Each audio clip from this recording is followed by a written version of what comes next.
AMD Fluid Motion Frames 2 is stupidly good, doubling the frame rate in most scenarios. AMD Fluid Motion Frames 2 is a decisive step forward over the previous version of the technology, so much so that the tech experts at Digital Foundry found it to be stupidly good.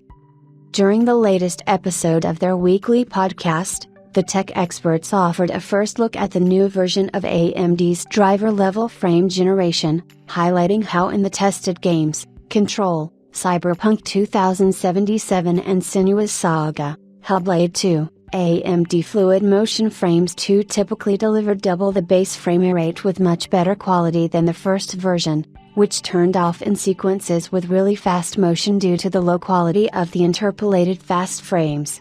As such, the technology can now deliver a high refresh rate experience with acceptable visual quality even on upper mid-range graphics cards like the RX 7900 GRE.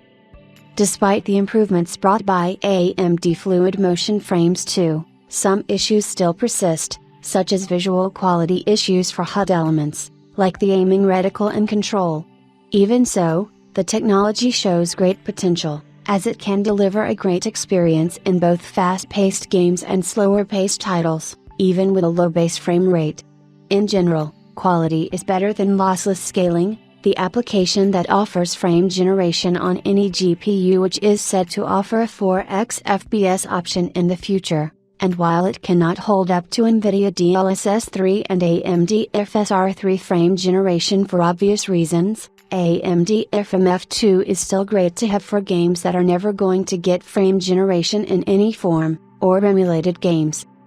More information on AMD Fluid Motion Frames 2 can be found on AMD's official website.